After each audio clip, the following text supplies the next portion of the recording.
Hi hello నమస్తే welcome back to Keerthi ముచ్చట్లు. ఎలా ఉన్నారు మీరు?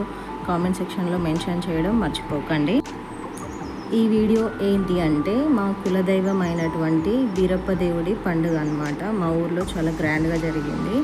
ఎందుకు ఇంత గ్రాండ్గా జరిగిందంటే ఈ పండుగ ఓన్లీ 11 ఇయర్స్కి ఒకసారి లేదంటే 21 ఇయర్స్కి ఒకసారి జరుగుతుంది కాబట్టి అందరూ పార్టిసిపేట్ చేసి చాలా ఘనంగా జరుపుకుంటారు. అసలు ఏంటి ఆ దేవుడి కథ ఏంటి అనేది మీకు వీడియోలో మొత్తం క్లియర్గా ఎక్స్ప్లెయిన్ చేస్తాను, వినండి. ఇక్కడ మనందరికీ తెలుసు, ఎవరెవరి క్యాస్ట్కి వాళ్ళకి సపరేట్ కులదైవం అనేది ఉంటుంది. అలాగే మా కులానికి సంబంధించి బీరప్ప దేవుడిని కులదైవంగా కొలుస్తాం మేము. అలా బీరప్ప దేవుడికి ఏం చేస్తారంటే 11 ఇయర్స్కి లేదా 21 ఇయర్స్కి ఒక 1 వీక్ ఒక ప్రాసెస్ ప్రకారము ఇట్లా గ్రాండ్గా పండుగ అనేది చేస్తారు.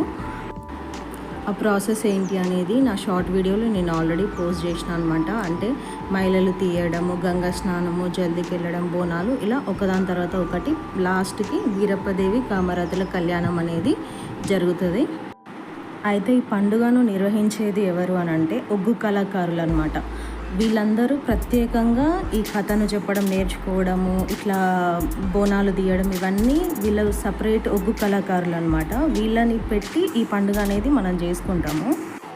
మీకు ఇక్కడ వీడియోలో అక్కడ డోలు వాయించుకుంటూ కొంతమంది కత్తులతో నృత్యాలు చేస్తూ కొంతమంది కనిపిస్తున్నారు కదా, వీళ్ళందరినీ కలిపి ఒగ్గు కళాకారులు అంటారు.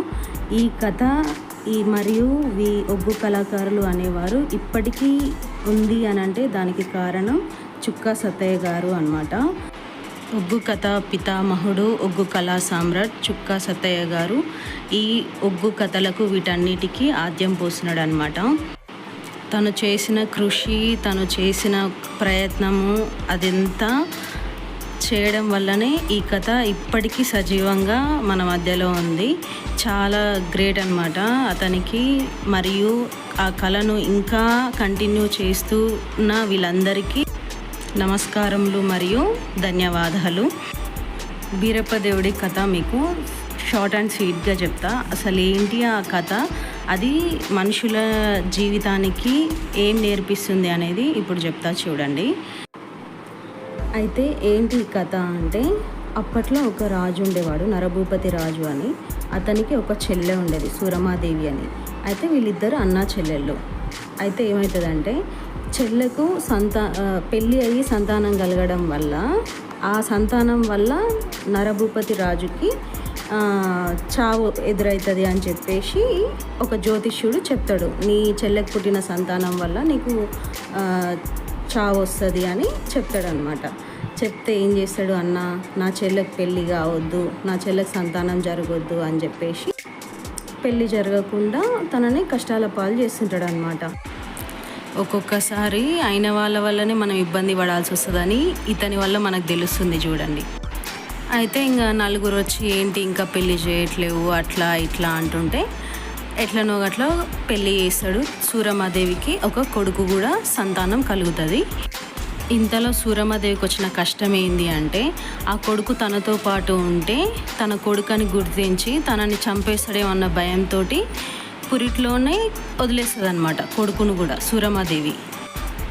చూడండి, సూరమాదేవికి రక్తం పంచుకొని పుట్టిన అన్నతోటి ప్రమాదమే, తన పేగు తెంచుకొని పుట్టిన కొడుకును కూడా కళ్ళారా చూసుకోలేని పరిస్థితి. అంతటి దుస్థితిలో ఉన్నా కూడా తను దేవుణ్ణి తలచడం మాత్రం మర్చిపోలేదు. మనం కూడా ఎంత కష్టం వచ్చినా కూడా దేవుణ్ణి ఏ రోజు మర్చిపోదు. అది మాత్రం ఇక్కడ తన వల్ల మనం నేర్చుకునేది ఇదొక్కటి అనమాట. ఇక తను కొడుకును వదిలేస్తుంది అనమాట. వదిలేసిన తర్వాత ఆ చిన్న బాబు ఒకరికి దొరుకుతాడు. ఇట్లనే పశువులను కాసుకునే ఒక ఆమెకు దొరుకుతాడు. ఆమె పేరు మహంకాళి అనమాట. తను ఏం చేస్తుంది, ఆ బాబుని తీసుకొని నా తమ్ముడు అనుకొని పెంచుతుంది. ఇప్పుడు ఇక్కడ ఏమైంది, మళ్ళీ రిలేషన్ అక్క తమ్ముడు అనే రిలేషన్ మళ్ళీ వచ్చింది. కానీ ఇంతకుముందు అన్నా చెల్లెలు కాకుండా అక్క తమ్ముడు రిలేషన్ వచ్చిందనమాట. వీళ్ళిద్దరు చాలా అంటే చాలా ప్రేమలు ఉంటాయి వీళ్ళిద్దరికి. ఈ అక్క మహంకాళి అనే ఆమె బీరప్పను పెంచుకుంటుంది అనమాట. తను పిల్లలు ఉండరు తనకి, తిననే తన తమ్ముడిగా పెంచుకుంటుంది. చూడండి, ఒక్కొక్కసారి రక్తం పంచుకొని పుట్టిన ప్రేమలు దేనికి పనికిరావు. పెంచుకున్న ప్రేమలు ఏవైతే ఉన్నాయో అవే మనకి చాలా తోడుగుంటాయి మన బాధలలో కూడా. ఇక్కడ కురుమ కులస్తుల వృత్తి ఏంటి అంటే గొర్రెలను కాయడము, మందలను మేపడం. అట్లా వీళ్ళు కొన్ని నెలల తరబడి వాళ్ళ ఊర్లను అట్లా వదిలిపెట్టి వెళ్తారనమాట. అయితే బీరప్పదేవుడు కూడా అక్క మహంకాళి చెప్తుందనమాట, ఈ మందలను నువ్వు కాయాలి అని చెప్తే అట్లా తను వెళ్ళిపోతాడు మందలను కాసుకోవడానికి.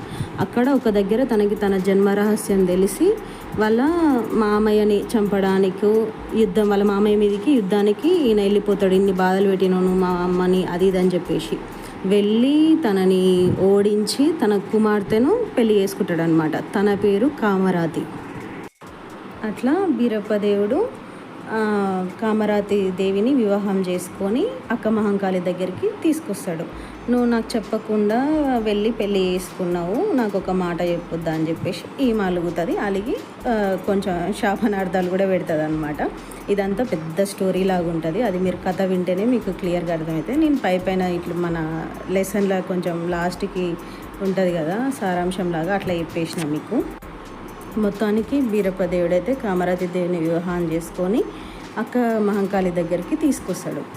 ఇక్కడ ఏం జరుగుతుందంటే అక్క మహంకాళి ఒక్కొక్క ఇంట్లో పనులు ఏం చేయాలి ఏంటి అనేది నేర్పిస్తుంది అనమాట. ఎందుకంటే కామరాతి దేవికి ఏ పని రాదు ఇంట్లో, ఎందుకంటే ఆమె ఒక రాజకుమార్తె కాబట్టి తనకి ఇంట్లో వర్క్స్ ఎలా చేసుకోవాలి అవన్నీ తెలియదు. ఈమె దగ్గరుండి అన్ని పనులు నేర్పిస్తుంది. అక్క మహంకాళి కామరాతి దేవికి కొట్టు లేదో భయపెట్టో మంచిగా ఇంటి పనులన్నీ నేర్పిస్తుంది అనమాట. అదే మన వాళ్ళైతే అట్లా వేయరు.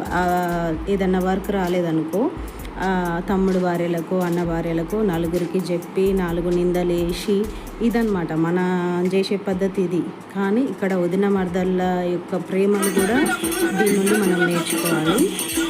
మనుషులు ఉండే విధానం, వాళ్ళ మధ్య సంబంధాలు, ప్రేమలు, బంధాలు అవన్నీ చాలా చక్కగా వీళ్ళు ఇట్లా వేషాలు బట్టి మనకి చెప్తారనమాట కథలాగా.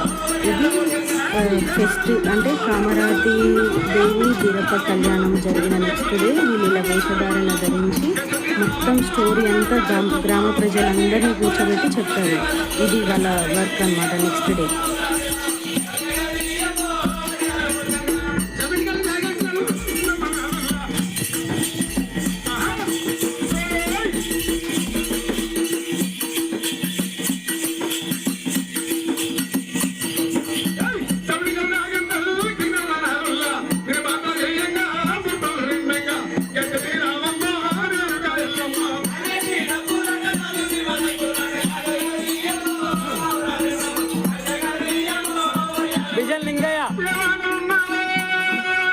విజన్ లింగయ్య అవును.